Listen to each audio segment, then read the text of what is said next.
Hello everybody, this is Connor at BoatsDon'tSink here with another Shadowverse Evolve deck profile. This time we're going to be looking at BP09's Academic Rune deck. This is actually a deck that Japan did not get during the BP09 format.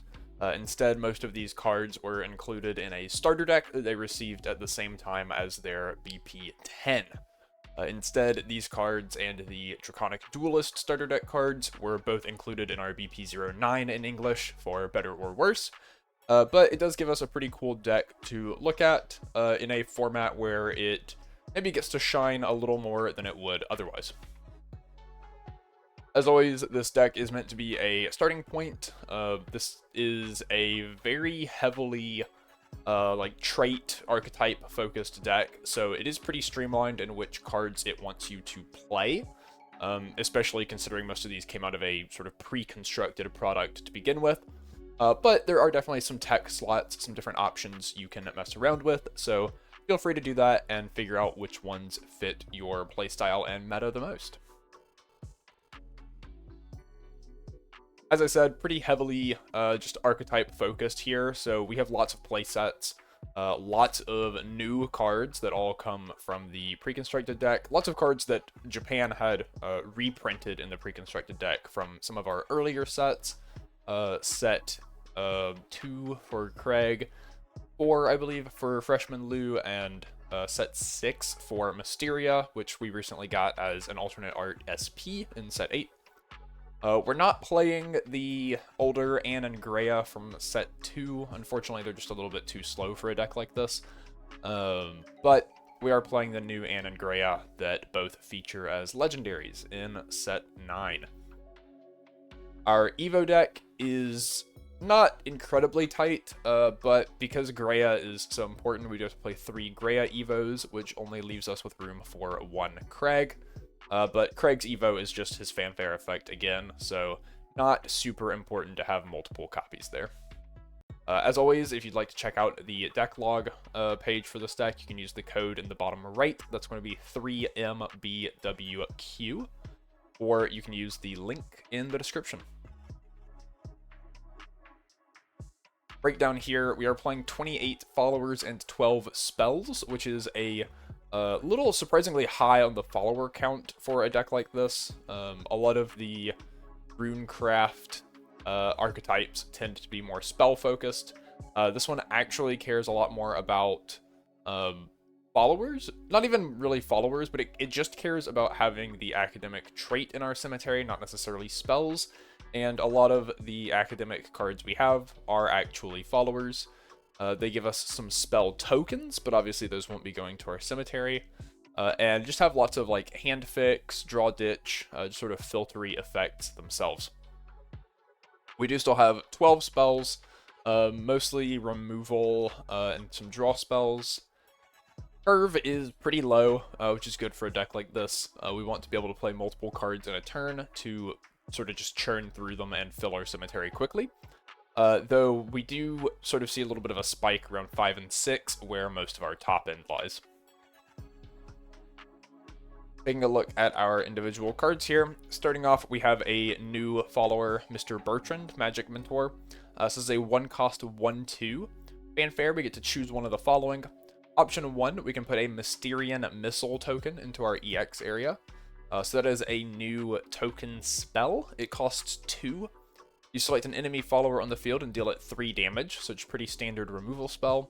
But if we have at least 10 academic cards in our cemetery, we'd get to deal 2 damage to its leader.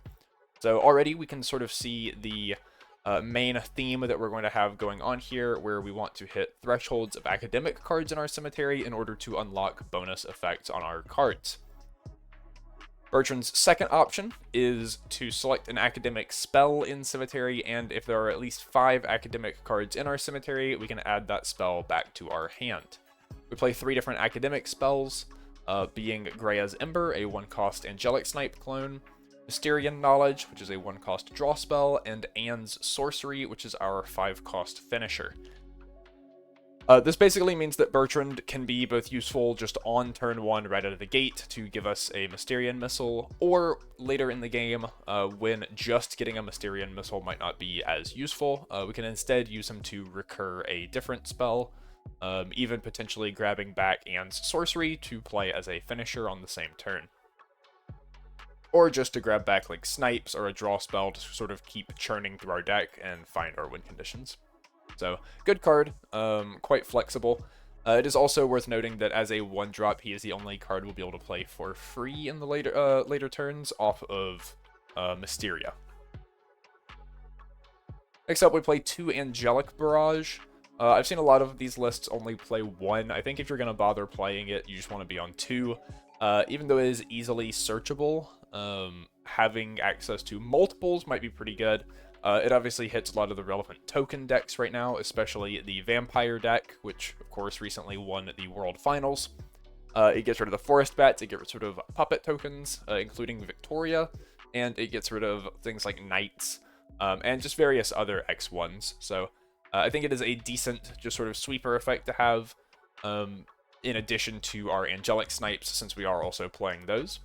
We don't really need more Angelic Snipe type effects because we do have lots of removal tied to our followers as well.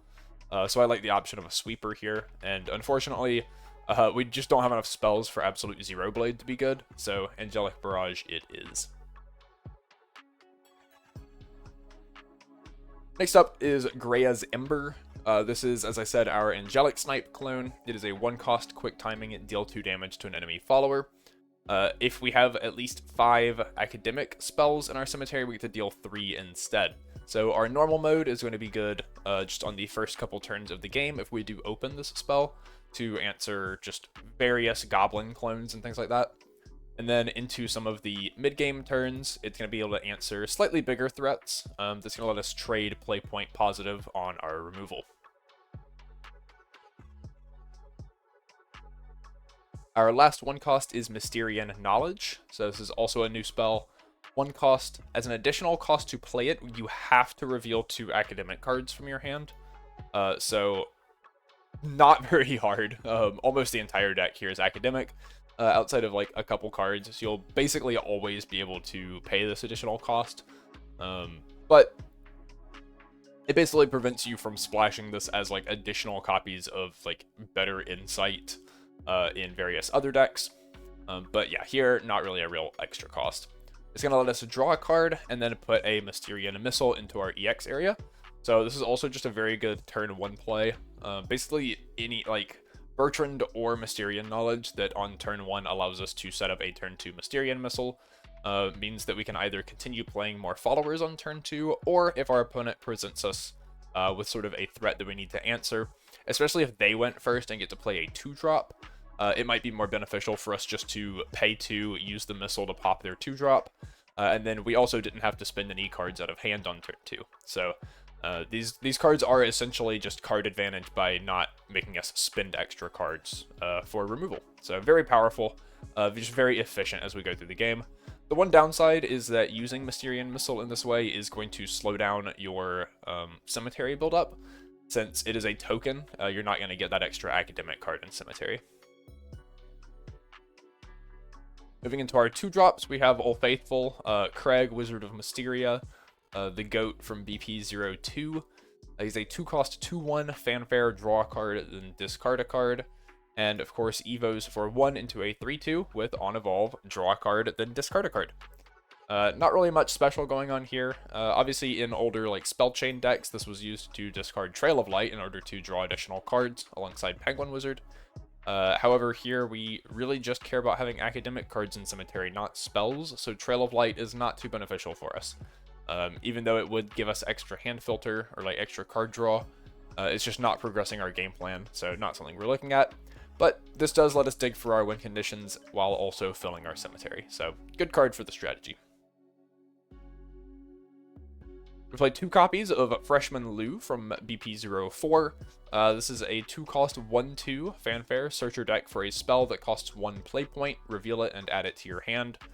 This has basically always been a card that you read it and you know that at some point in time it will be good enough to see play because there will be a really good one-cost spell to tutor, or just a sort of toolbox of one-cost spells that are good enough to make a two-cost 1/2 worth playing. And since we care about the academic trait, this is actually a deck where it shines pretty nicely. We can search Angelic Barrage, which can give us extra ways to sort of shore up the Vampire matchup or any other just sort of token aggro deck. Or we can search Grea's Ember, which is of course even more removal. Or you can just use it to search Mysterian Knowledge, which you can play on the next turn to sort of dig for extra cards. It does curve a turn 2 Freshman Lou into turn 3 being able to play Mysterian Knowledge and the Mysterian Missile to answer whatever your opponent played. And 3 damage could be good enough to answer that, especially in the cases where you go first and your opponent's only following this up with their 2-drop. So, yeah, it fits the curve quite nicely. Later turns, you might be able to play this for free or for 1 play point, which can be really good just to get you a cheap Angelic Barrage to, say, clear your opponent's board after, like, a old Blood King turn or something like that. So the card keeps its usefulness throughout the game. Now we're moving into our new 2-drops. We have Mysterian Wormist. This is a 2-cost 2/2. Fanfare, you may discard an academic card. If you do, draw a card. If you don't, bury this card. So this is essentially just a discard draw. It's just mandatory, or else your guy dies, which you don't really want. You have to discard academic, but that is most of the deck, as we've said. So he's just going to help us sort of fuel our cemetery here. It seems like a strange downside-ish, quote-unquote downside, to have on a 2/2 where he dies if you don't discard draw. But his evos are quite powerful to make up for it. His evolve cost is 2, but also requires 5 academic cards in your cemetery. So unlikely that you'll be able to do this on curve, but moving into like turn 5, turn 6, while you're trying to sort of stall into the late game, he will be able to evolve, and when you see the stat line on the evos, you'll understand why it has those requirements. He essentially is a 4 play point 5/5 once he's evolved, and the evos even have text. So the front side that you can evolve into is the Mysterian White Worm, which is a 5/5 ward that heals you 3. Quite good if you can set up win conditions just off of your top end, where like against decks that don't heal and you don't need as much damage output, this can just be a way to heal yourself and have a big ward to protect yourself longer. The other side he can evolve into is the Mysterian Blackworm for the same cost, which is a 5/5 Assail. On evolve, deal 3 damage to each enemy leader. So this one instead acts as powerful removal, while also burning your opponent to sort of keep them off of any heal effects they might have, in case you need that extra reach to win the game. 5/5 Assail is also a very notable stat line because it is going to allow you to kill things like Faust the turn they come down before they get to swing at you and stick around and buff themselves too much. Next we have Owen, Knight of Mysteria. This is a 2-cost 3/2. He has Rush. Fanfare, if there are at least 5 academic cards in your cemetery, give this follower +1/+1 at Assail. That is going to make him a 4/3 Rush Assail. Again, Assail is just really good at being able to remove like untapped followers on your opponent's board that are quite important. In this case, Caradwin is a good follower to be removing here. You really don't want that sticking around on your opponent's board.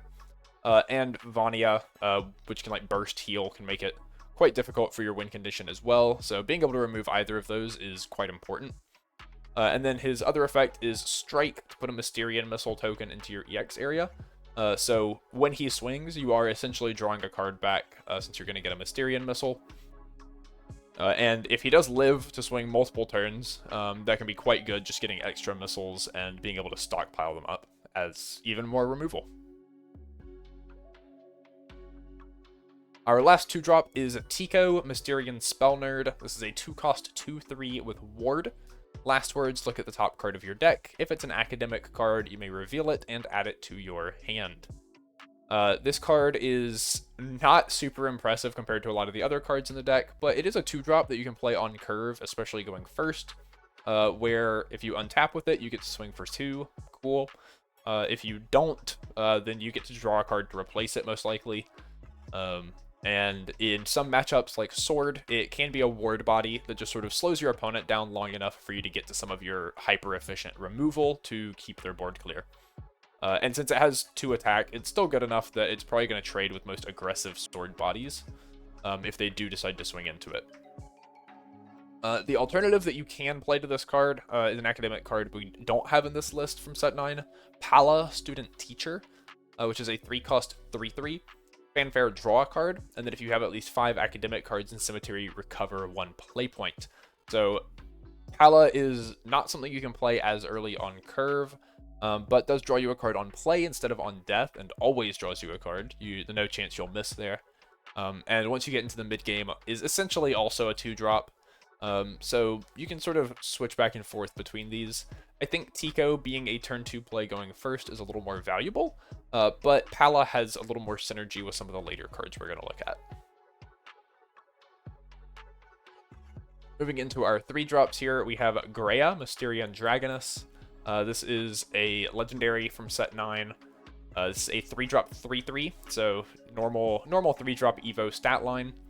Fanfare, select an enemy follower on the field. If there are at least 10 academic cards in your cemetery, you get to deal 4 damage to the follower and 1 to its leader. So this is just really good removal effect, especially being Fanfare. You don't have to use your Evo for this, which means getting it off of some cards we'll look at later that let you just sort of cheat things into play. You might not even need the extra play point available to be able to evolve. You can just shoot something for 4. That's going to answer, obviously, the same things we looked at with Owen. It's going to clear, like, Caradwins, Vanias, lots of just, like, 4/4 Evos, Greas in the mirror, I guess, since this does pay 1 to evolve into a 4/4, as most 3/3s do.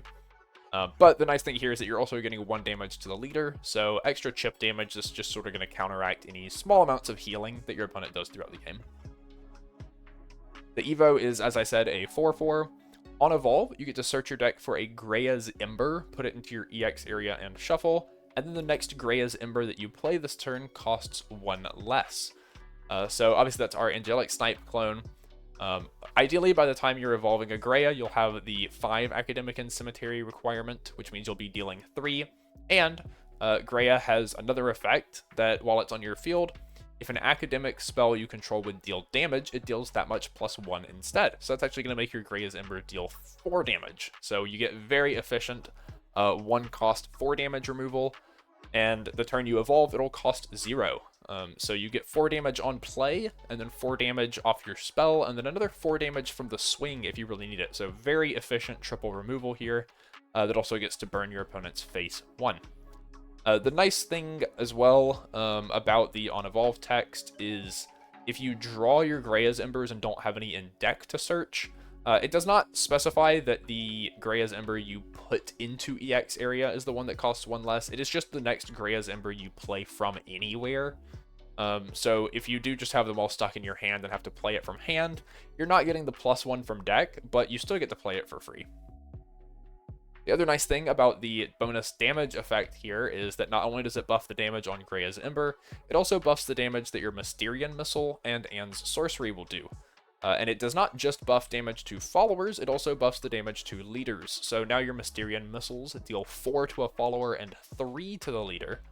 And your Anne's Sorcery deals 5 or 9 damage to any target. So it's quite good to sort of stockpile up your Mysterian Missiles until turns where you can get Grea into play. If you can ever like untap with her and have multiple Mysterian Missiles available, you can just sort of like fling them into your opponent and start doing a lot of burn damage. And that does serve as one of the deck's win conditions. Our other 3-cost follower is Mysteria, Magic Founder. This is the legendary from set 6. 3-cost 2/4. Fanfare, reveal an academic follower from your hand in order to select an enemy follower on the field and deal it 2 damage. And then while this card is on your field, any academic follower you play costs 1 less. So this card does specifically just care about the followers. Our spells aren't going to work toward it, but we do have a lot of followers here. So revealing any of these is going to give you just some cheap removal on turn 3, even going first without having to evolve. and on curve, since you don't have the cemetery requirements here. This was a card that was like very clearly quite powerful text-wise when it got released in set 6. Academic itself just didn't really have a good enough shell to make this card good. But now we have so many other followers, it really has a chance to shine here. So very efficient removal on 3. And then while it's on your field, of course, any academic follower you play is going to cost 1 less. That makes Bertrand free. Gives you a lot of just 2 drops that come down for 1, 3 drops that come down for 2. And it can let you get to your Anne combos potentially a turn earlier if you're ever able to like stick Mysteria and untap with it. Otherwise, you can just do things like, you know, turn 4, turn 5, you play Mysteria, reveal a follower, and then also get to play that follower since you're reducing cost. The unfortunate part here is that the costs of your followers don't really line up very well to, like, cheat turns here. So, like, normally, right, if you're playing this on turn 3, you would want, like, the next turn to be able to play something that costs 5, which you don't have anything that costs 5 in this deck. There is one card that this curves quite nicely into, which is Veil, Mysterian Summoner. If you played Mysteria on 3, then on 4, you could both play and evolve Veil. However, I didn't include Veil in this deck. I think out of all of the academic cards, because of her high cost and low stat line, she's just not quite efficient enough. But I have seen a lot of lists play her. A lot of Japanese lists I looked at actually played like 3 copies of her. I've seen some English lists being tossed around on Discord, cutting down to like 1 or 2 copies. In this list, I just entirely cut her because I think we have plenty of other good cards to play. But she is a like Mysterian curve target if you really care about that. However, Mysteria also evolves for 1 play point into a 3/5. On evolve, select an enemy follower and deal it 3 damage. So this is another card where you get on play damage, on evolve damage, and can also swing with it if you'd like. And it still has the cost reduction. This is also, instead of being a 3/3 that evolves into a 4/4, of course it is a 2/4 that evolves into a 3/5. So the high defense stat line actually makes it quite difficult to remove on curve, which does sort of play into that whole getting to cheat a lot of followers into play with cost reduction on the following turn. Alright, moving into our only 4-drop card here, it is Sweet Tooth Medusa. Just the, you know, broken rune card that we're going to try to jam into every deck possible. 4 cost 3/4. Fanfare, search your deck for a card that costs 2 or less, reveal it, add it to your hand, and shuffle. We have plenty of good targets here. You can get removal, you can get card draw, you can just get more bodies to play, just to sort of progress your game plan. You could Sweet Tooth Medusa to search Lu in order to search the 1-cost cards, and just thin your deck extra. Which is quite powerful as well. So a lot of good options on the search. And of course, during your turn, whenever an enemy follower is put from the field into the cemetery, we get to summon a Serpent token. Medusa evolves for 2 play points into a 4/5. On evolve, select up to 2 enemy followers on the field and deal 5 damage divided between them. This is just super efficient removal. You get to clear like a 3 and a 2 or a 4 and a 1, or just chip away at some stuff that you can remove with extra spells or followers that you have, or swinging with Medusa herself. And then you still get to make the serpents, so the on-evolve effect is a good way to just sort of immediately get 2 serpents by splitting the damage and removing 2 enemy followers. Quick timing, you can bury 2 cards named Serpent, so the 2 tokens you've made. The next card you play this turn costs 2 less, so this lets you cheat whatever you searched in for free. And it is possible on a lot of turns to be able to, say, play Medusa, evolve, use the on-evolve effect to kill 2 things, make 2 serpents, sack the 2 serpents to play a removal spell, which in this case you can also play your Mysterian Missiles for free off of this effect, which means that especially if you have 10 academic cards in Cemetery, you get 3 + 2, 2 to face just for 0. And then if the removal spell you played makes you another serpent and Sweet Tooth Medusa can swing at a body to make a 4th serpent, you get to play another card for free after that. So this can just create like very powerful turns where you're playing, you know, up to like 9 or even 11 play points worth of cards just all at once, and getting a ton of value and clearing your opponent's board. So while she is not an academic follower herself, she is quite powerful, and I think definitely worth including in a deck like this. Moving into our 5-drops, we have 3 copies of Anne's Sorcery. Not going to spend a whole lot of time on this one because really this is a card that you don't just want to be playing on 5. Unfortunately, if you draw these early, you can discard them, though they are quite important to your win condition. If you discard them, you'll definitely need to know that you'll need Bertrand to add some of them back later, probably. But otherwise, you kind of just want to be holding these until you get your 6-drop Anne out, so we'll look at the card a little more once we get there. Our other 5-drop is Edict of Truth, also not an academic card, but we're playing this in place of Veil. I think this just fits the deck a little better. It's a 5-cost spell. We're not playing Ryo, Omen of Truth, so we don't care about that first line of text. The actual effect on the spell is look at the top 5 cards of your deck. You may put up to 2 cards that cost 3 or less from among them into your EX area. They cost 3 less to play this turn. Put the rest on the bottom of your deck in any order. So this is going to let us get a pretty wide variety of cards here.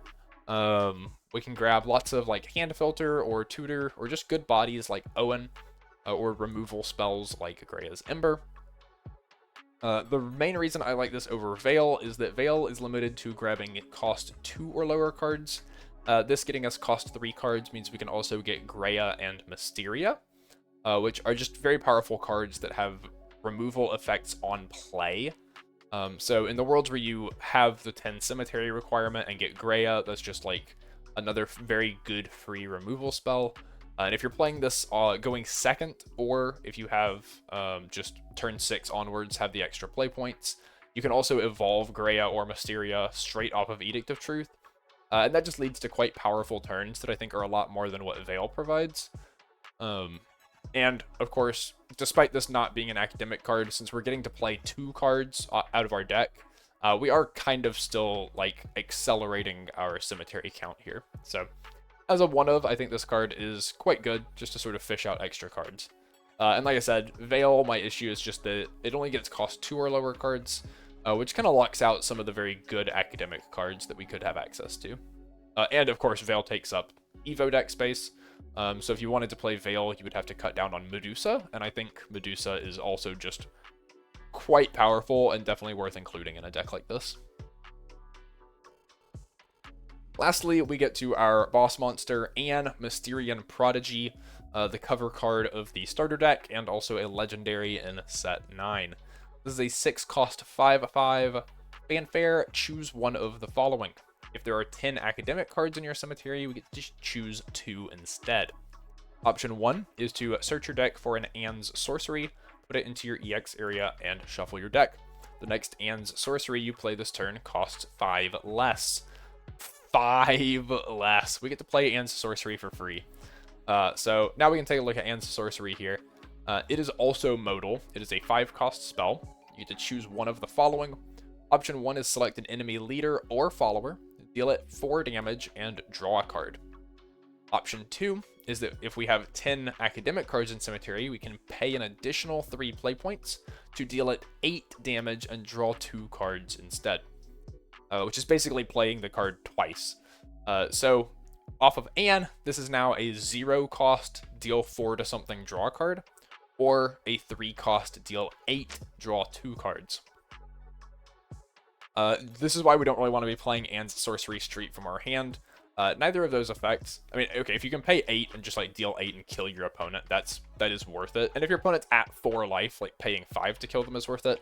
But on turn 5, a 4 damage removal spell is just not very efficient, even though it draws you a card.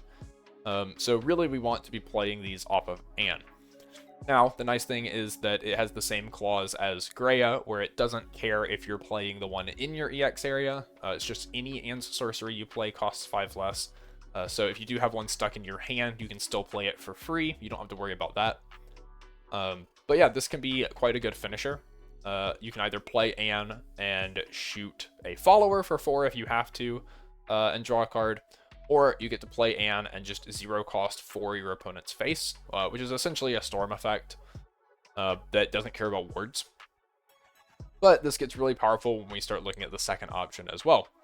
Instead of searching for Anne's sorcery, we can search for a Grea Mysterian Dragoness, summon it, and shuffle.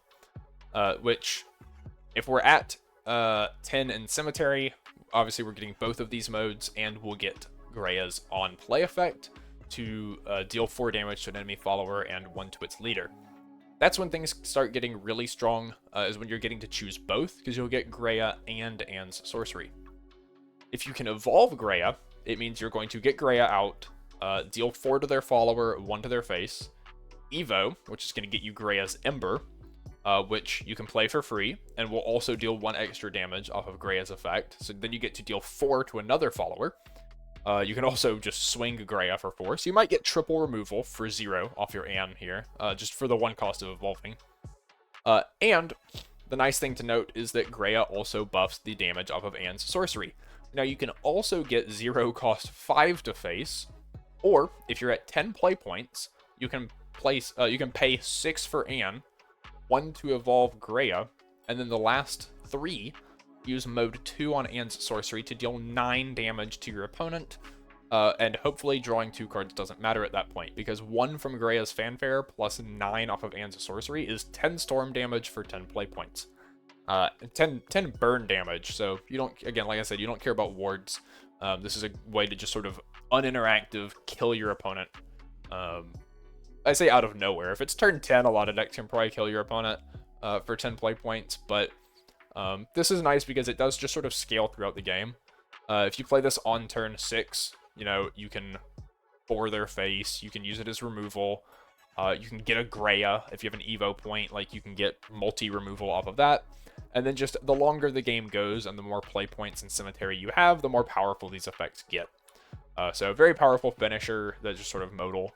The issue here is that it's a bit slow, because like I said, it's going to be like 9-10 play points for some of these turns, which you have to, like, some matchups just aren't going to let you live that long, unfortunately. It's why this is not like a tier 1 deck. But very cool, very nice top end, that's sort of thematic and fitting to the rest of the deck. Taking a look at everything as a whole, some of the pros here, there is a large amount of synergy between these cards. They're all sort of building toward the same game plan and helping enable each other, which is quite nice. It's what you would want to see in an archetypal deck like this. We have a ton of removal effects between removal spells, or things like Owen having Rush Assail, or the Mysterian Wormist being able to be a 5/5 Assail, Grea being multi-removal, Mysteria being multi-removal, Medusa being multi-removal. Kind of all of your followers into the mid-game just take out multiple bodies on their own. And we have the ability to win through burn damage with little need for combat, having as much as like just 10 burn damage out of nowhere off of our Anne finisher. So we don't really care as much about wards. And we're just highly uninteractive, so we don't really care about quick timing removal effects either. We're not worried about like substitution or Whispers of a Dream or anything like that some of the other decks have to worry about.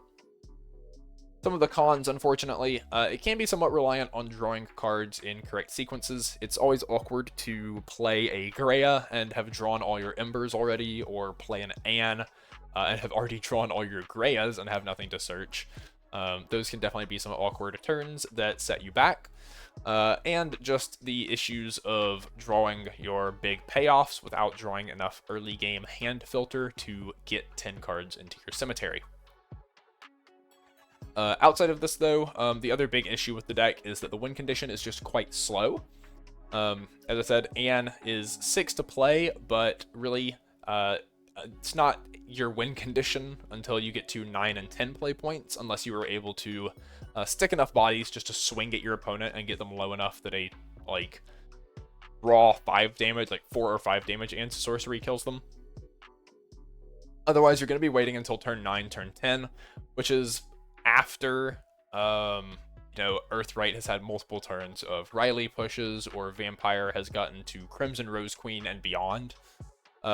Puppets even can do just insane combo turns by then. They're way past Vengeful Orcus, Noah, Evo, things like that. So you have to be able to survive that long to actually get to the really strong finisher turns, which is a big downside in a format like this. But I think the deck is a super, just like, fun, very reasonably powerful, playable deck that has lots of cool synergies. Very nice, fun mid-rangey deck if you're not looking for the like amulet sort of style of play that Earthright has. This is a bit more of a traditional mid-rangey deck. And I think people enjoy those kind of things. I think especially if you're coming from like Magic the Gathering or something, this is going to be a deck that you quite enjoy. So here is the main deck and the Evo deck. As I said, Craig sort of gets the short end of the stick here because we do need that third Grea. If you want to check out the deck log page, copy and edit it, or whatever else, you can use the code 3MBWQ or the link in the description. Thanks for watching. This was sort of an impromptu one. I wasn't planning on doing academic this early, but I realized that's a new archetype out of this set pretty much, so should probably talk about it. We'll have Draconic Duelist coming next week as well, and then we'll get back into some of the other decks after that. If there's anything you want to see in particular, please let me know. Otherwise, I'm just sort of going to be going through the classes again. Otherwise, until I get some more out, there should be some videos on the screen for you to check out, and I'll see you next time.